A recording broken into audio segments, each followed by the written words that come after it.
हाँ, तो students electricity के एपिसोड नंबर 16 के इस एपिसोड में हम लोग देखेंगे कॉम्बिनेशन ऑफ सेल्स, सेलों का समूहन हम लोग देखेंगे।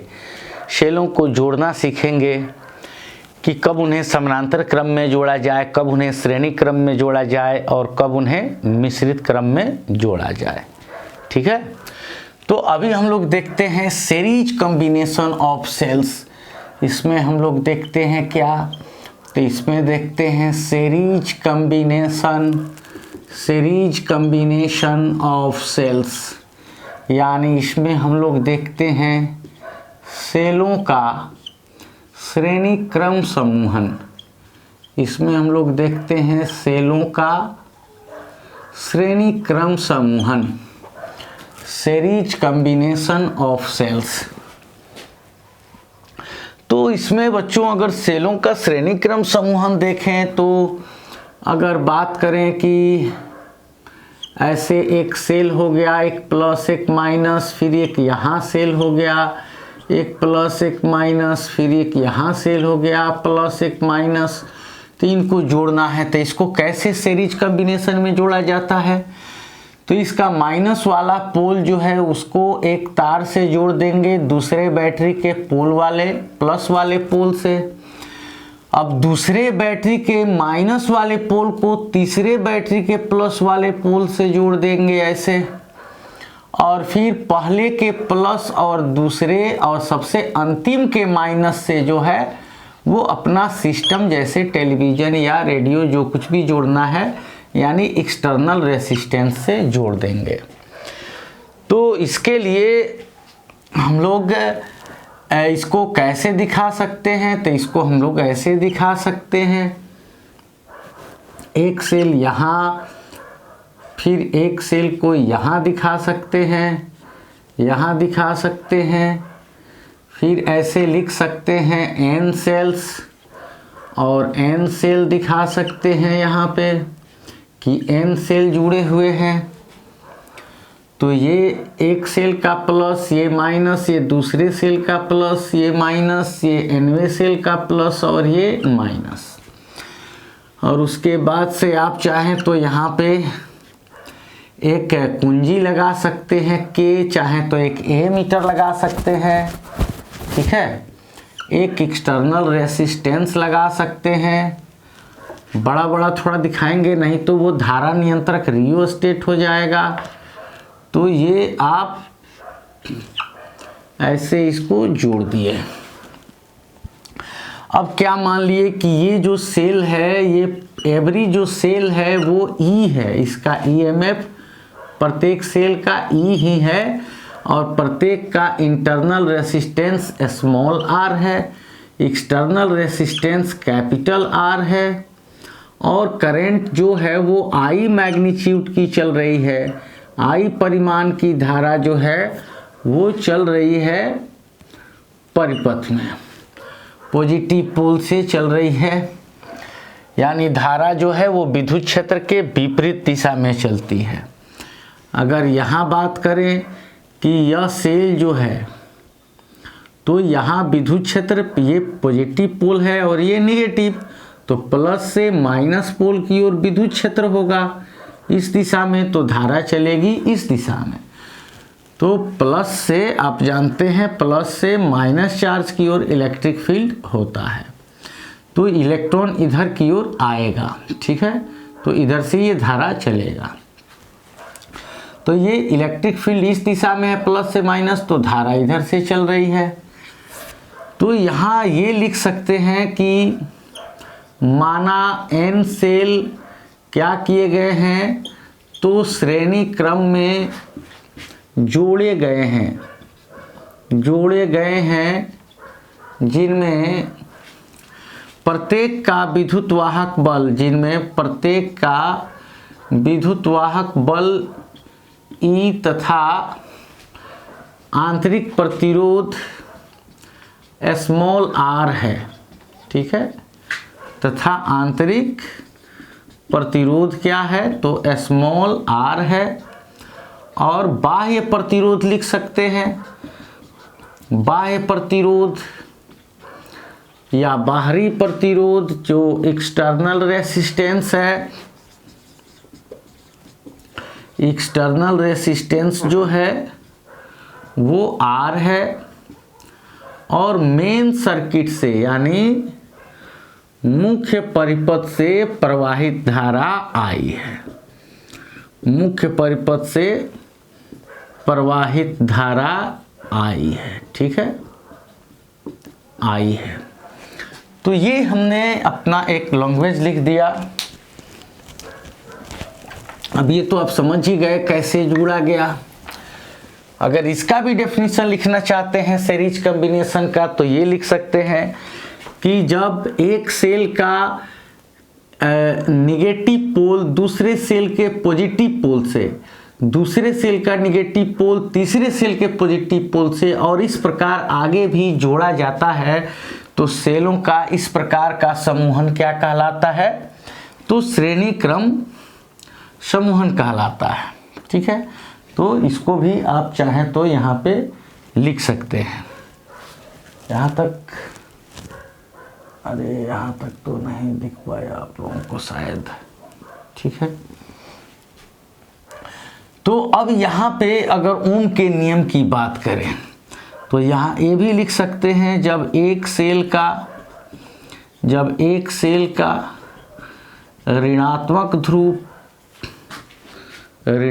ध्रुव यानी निगेटिव पोल क्या,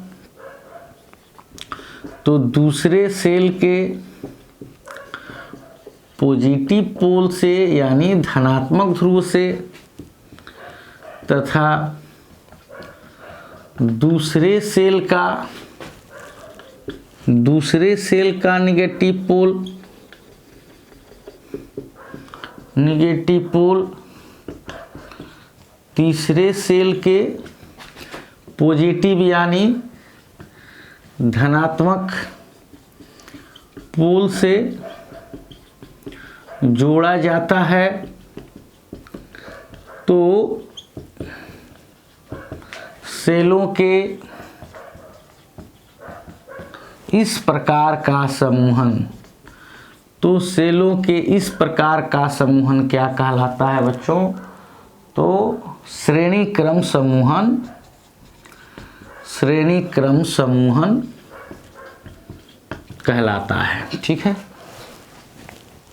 अब फ्रॉम ओम्स लॉ, अब ओम का यहाँ नियम हम लोग लगाते हैं। तो ओम का नियम तो होता है V = IR, तो I = V/R, ठीक है। तो यहाँ हो जाएगा क्या? यहाँ हो जाएगा electric current in main circuit, मुख्य परिपथ में प्रवाहित धारा बराबर हो जाएगा विभव के जगह पर क्या हो जाएगा? टोटल विद्युत वाहक बल, क्योंकि सेल यहाँ लगे हुए हैं जो विभव के स्थान पर काम कर रहे हैं, बाई क्या लग जाएगा? तो टोटल रेसिस्टेंस लग जाएगा, यानी कुल प्रतिरोध लग जाएगा। तो मान लेते हैं कि कुल विद्युत धारा I प्रवाहित हो रही है, तो कुल विद्युत वाहक बल कितना है? तो एक सेल का तो विद्युत वाहक बल E है, तो वैसे वैसे n सेल लगे हुए हैं, तो और सभी श्रेणी क्रम में हैं, तो वो n गुना उनका विद्युत वाहक बल बढ़ जाएगा। तो ये क्या हो जाएगा? NE हो जाएगा, क्योंकि एक सेल का विद्युत वाहक बल E और ये सभी श्रेणी क्रम में जुड़े हुए हैं, तो सबका विद्युत वाहक बल जुड़ जाएगा। तो और इनका टोटल प्रतिरोध कितना होगा? तो आप तो जानते ही हैं कि अगर जो है प्रतिरोध अगर ऐसे श्रेणी क्रम में जुड़े हों R1, R2 और R3 परिमाण वाले, तो उनका जो रिजल्टेंट जो परिणामी प्रतिरोध होता है वो उनके योग के बराबर होता है। तो अगर n प्रतिरोध जुड़े हुए हों, तो अगर सबका मान बराबर ही हो R R R, तो फिर ये R R R और क्या हो जाएंगे n टर्म तक। तो ये अगर इसको स्मॉल r हम लोग मान लें, ये R R R, तो ये स्मॉल टर्म तक हो जाएंगे, स्मॉल आर एन टर्म तक हो जाएंगे तो ये कैपिटल आर कितना हो जाएगा, तो एन आर हो जाएगा। तो ये सभी सेलों का अगर प्रतिरोध स्मॉल आर हो और ये श्रेणी क्रम में हो और एन प्रतिरोध हो तो इनका क्या हो जाएगा, एन आर, और एक प्रतिरोध एक्सटर्नल ये आर हो जाएगा। तो टोटल रेसिस्टेंस का मतलब हो गया, इसका मतलब हो गया external resistance plus internal resistance, यानी आई बराबर एन ई बाई बाहरी प्रतिरोध जोड़ भीतरी प्रतिरोध। तो बाहरी प्रतिरोध कैपिटल आर है और भीतरी प्रतिरोध की बात करें तो ये टोटल जो रेसिस्टेंस मिल करके क्या हुआ, तो एन आर है, तो एन आर हो गया। ठीक है, तो अब हम इस इक्वेशन पे अब हम लोग चर्चा करेंगे। अब ये एक इक्वेशन बना, इस इक्वेशन का नाम ए मान लेते हैं हम लोग। अब यहाँ पे हम लोग एक कंडीशन पे कंसीडर करते हैं क्या, तो if cells are strongly charged, यानी यदि जो है आवेश, यदि सेल जो हैं, यदि सेल अच्छी तरह से आवेशित हों, क्या लिख सकते हैं, अच्छी तरह से आवेशित हो, यानी पूरी तरह आवेशित हों। तो सेल अगर पूरी तरह आवेशित हों तो सेल जब आवेशित होते हैं तो उनके बीच का जो इंटरनल रेसिस्टेंस होता है, अगर ये कोई सेल है और अगर ये खूब अच्छा चार्ज है तो इसका जो इंटरनल रेसिस्टेंस होता है, यानी सेल के एक सिरे से दूसरे सिरे तक चार्ज को लाने में जो रेसिस्टेंस होता है वो काफ़ी कम होता है। तो आप उसको कम कर सकते हैं। अगर ये स्ट्रॉन्गली चार्ज है तो ये आर बहुत छोटा हो जाता है। ठीक है, ये प्रतिरोध बहुत छोटा हो जाता है। तो आप लिख सकते हैं कि R टेंड्स टू 0, यानी R बहुत छोटा होता है 0 से। देन तब फ्रॉम A, तो इक्वेशन A से आपको क्या मिलता है, तो A से मिलता है I equal to N E by R. क्या मिलता है, एन ई बाई आर, और R टेंड्स टू 0 तो ये एन आर क्या हुआ, तो यहाँ लिख सकते हैं because N R tends to 0, क्योंकि एन आर जो प्रतिरोध है ये शून्य की ओर अग्रसर हो गया। अब इसको हम लोग ऐसे लिख सकते हैं, I इक्वल टू लिख सकते हैं N into E by R. ठीक है, तो I इक्वल टू N और E बाई आर जो है ये मान सकते हैं एक सेल के द्वारा इस एक्सटर्नल रेसिस्टेंस में प्रवाहित होने वाली धारा। अगर ये सभी सेल नहीं होते, एक सेल होता तो इसमें प्रवाहित होती जो धारा इसके कारण वो हो जाता। तो E बाई आर, जैसे यहाँ I इक्वल टू क्या है, V बाई आर, तो यहाँ हो जाता E बाई आर हो जाता। ठीक है, तो E बाई आर क्या है, स्मॉल I है, स्मॉल I। यहाँ स्मॉल I क्या है, तो स्मॉल I है क्या, तो एक सेल से प्रवाहित धारा, एक सेल से प्रवाहित धारा। तो यहाँ कुल धारा आपको क्या मिला है, यहाँ मिला है I इक्वल टू एन आई, यानी एक सेल से जितनी धारा प्रवाहित होगी उनकी n गुनी धारा पर आपको मिलेगी। कब, जब सेल चार्ज हो और जब उन्हें श्रेणी क्रम में जोड़ा गया हो। अगर एक सेल दे रहा है 5 एम्पियर, 5 सेल जोड़ देंगे तो 25 एम्पियर, 6 सेल जोड़ देंगे तो 30 एम्पियर, एक सेल दे रहा है 5 एम्पियर, 10 सेल जोड़ देंगे तो 50 एम्पियर।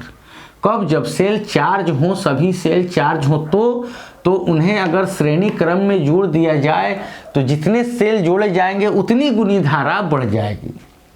अगर सभी सेलों का विद्युत वाहक बल बराबर है और सभी सेल बराबर चार्ज हैं, सबका आंतरिक प्रतिरोध समान है, तो एक सेल की n गुनी धारा प्रवाहित होगी जब उन्हें श्रेणी क्रम में जोड़ा जाएगा। तो ये जो है अब इसको कहते हैं advantage. I equal to NI यानी मुख्य परिपथ से जो धारा होगी वह एक सेल के धारा स्मॉल I की n गुनी होगी, यानी यह लाभदायक स्थिति है। तो लाभदायक स्थिति हम लोग किसको मानते हैं, तो धारा का मान बढ़ जाए उसी को हम लोग लाभदायक स्थिति मानते हैं। अगर ये सेल सभी चार्ज हों और इन्हें समानांतर क्रम में जोड़ दिया जाए तो क्या होगा, तो मात्र एक सेल के बराबर धारा प्रवाहित होगी, लेकिन उसका टाइम n गुना बढ़ जाएगा क्योंकि एनर्जी तो कांस्टेंट है। जैसे एक सेल दे रहा है 5 एम्पियर 1 घंटा, तो 5 सेल मिल करके 1 एम्पियर दे देगा। अगर एक सेल दे रहा है 5 एम्पियर 1 घंटा, तो 5 सेल मिल करके देंगे 5 एम्पियर 5 घंटा। ठीक है, यही हो सकता है। तो यहाँ आप स्क्रीनशॉट ले सकते हैं क्योंकि अब हम इसका कंडीशन नंबर 2 देखेंगे। क्योंकि यहाँ कंडीशन 1 में क्या देखे थे कि यदि सेल अच्छी तरह से आवेशित हो तो इक्वेशन 1 में ये R छोटा हो गया था, इतना छोटा कि इसको N को भी छोटा बना दिया, हटा दिया इसको नेगलेक्ट, तो N E/R और N E/R में E/R को अलग, तो E/R E एक सेल का विद्युत वाहक बल है और बाह्य प्रतिरोध R से प्रवाहित धारा, यानी ये एक सेल से प्रवाहित धारा है। तो NI यानी N सेल से प्रवाहित धारा, यानी मुख्य परिपथ से प्रवाहित धारा जो I है, मुख्य परिपथ से जो प्रवाहित धारा I है वो एक सेल से प्रवाहित धारा की n गुनी होगी और ये लाभदायक स्थिति है। यानी एक सेल दे रहा है 5 एम्पियर, तो ये 5 सेल मिल करके देंगे 25 एम्पियर, 10 सेल मिलकर देंगे 50 एम्पियर। कब, जब सेल खूब चार्ज हो और श्रेणी क्रम में जोड़े जाएं। अब हम बात करते हैं कंडीशन नंबर 2 की। अगर कंडीशन नंबर 2 की बात करें तो क्या मिलता है हम लोगों को, तो कंडीशन 2 में क्या लिख सकते हैं, कंडीशन 2 में हम लोग यही ले सकते हैं कि यदि सेल डिस्चार्ज हो। ठीक है, तो ये लिख सकते हैं condition 2 if cells are poorly charged या वीक चार्ज्ड या डिस्चार्ज्ड, तो क्या हो जाएगा, तो आर जो है वो बहुत बड़ा हो जाएगा और इसके सामने ये R टेंस टू 0 हो जाएगा। तो फ्रॉम ए क्या है, I इक्वल टू NE/। अब सेल डिस्चार्ज हो जाएगा, सेल जब डिस्चार्ज हो जाएगा तो सेल के अंदर जो है, सेल के अंदर का प्रतिरोध, यानी सेल के एक सिरे से दूसरे सिरे तक आवेश को लाने में जितना प्रतिरोध का सामना करना पड़ेगा वो बाह्य रेसिस्टेंस से भी ज़्यादा हो जाएगा। यानी सेल का आंतरिक प्रतिरोध काफ़ी इतना बढ़ जाएगा कि इसके सामने इसका जो बाह्य प्रतिरोध लगा हुआ है यहाँ R, ये नगण्य हो जाएगा। तो उस स्थिति में जब ये R बहुत बड़ा हो जाएगा तो NR ही बड़ा हो जाएगा और NR यानी अब NR से के सामने जो है वो जो है R वो बहुत छोटा हो जाएगा। यानी एक सेल का आंतरिक प्रतिरोध ही बहुत बड़ा हो गया। अब N सेल जुड़े हैं तो N गुना आंतरिक प्रतिरोध इतना बड़ा हो गया कि एक बाह्य प्रतिरोध की अपेक्षा ये एक सेल का प्रतिरोध ज़्यादा हो गया। तो वैसे N सेल है तो ये बहुत ज़्यादा हो गया, तो इसको अब हटा दिए तो N से N कैंसिल हो गया, तो I इक्वल टू E/R मिला। अब ये R जो है ये अगर लगभग मान लें कि एक सेल का आंतरिक प्रतिरोध बाह्य प्रतिरोध के बराबर हो गया है तो ये लगभग I ही प्राप्त होगा, स्मॉल I। क्योंकि वहाँ पर क्या था, तो वहाँ पर हम लोग क्या लिए थे, E/बड़ा R equal to small I। यहाँ E/ छोटा r equal to small I ले सकते हैं क्योंकि अब स्मॉल r ही बढ़ करके ये सेल का आंतरिक प्रतिरोध ही बढ़ करके अब बाह्य प्रतिरोध जो है उसके बराबर हो गया है या उससे ज़्यादा लगभग हो गया है। तो I इक्वल टू क्या मिला, तो स्मॉल I मिला, यानी I बराबर स्मॉल I, माने I बराबर क्या हो जाएगा, एक सेल के बराबर धारा, एक सेल के बराबर धारा। तो ये क्या है, तो ये है डिसएडवांटेज, इसको कह सकते हैं, यानी ये लाभदायक स्थिति नहीं है, क्योंकि एक सेल जितना धारा दे रहा है n सेल जोड़ देंगे तो उतना ही धारा देगा। अगर एक सेल दे रहा है 5 एम्पियर और वैसे वैसे हम लोगों के पास 10 सेल हैं और 10 सेल डिस्चार्ज हो गए हैं, तो उनको अगर श्रेणी क्रम में जोड़ेंगे तो एक सेल के बराबर ही धारा मिलेगी, 5 एम्पियर ही मिलेगी, धारा का मान नहीं बढ़ेगा। यानी जब सेल अच्छी तरह से चार्ज हों तो उन्हें श्रेणी क्रम में जोड़ना चाहिए तो धारा का मान बढ़ जाता है, और यदि सेल चार्ज हों और उन्हें आप समानांतर क्रम में जोड़ देते हैं तो धारा का मान नहीं बढ़ता है और वो एक सेल के बराबर ही रह जाता है।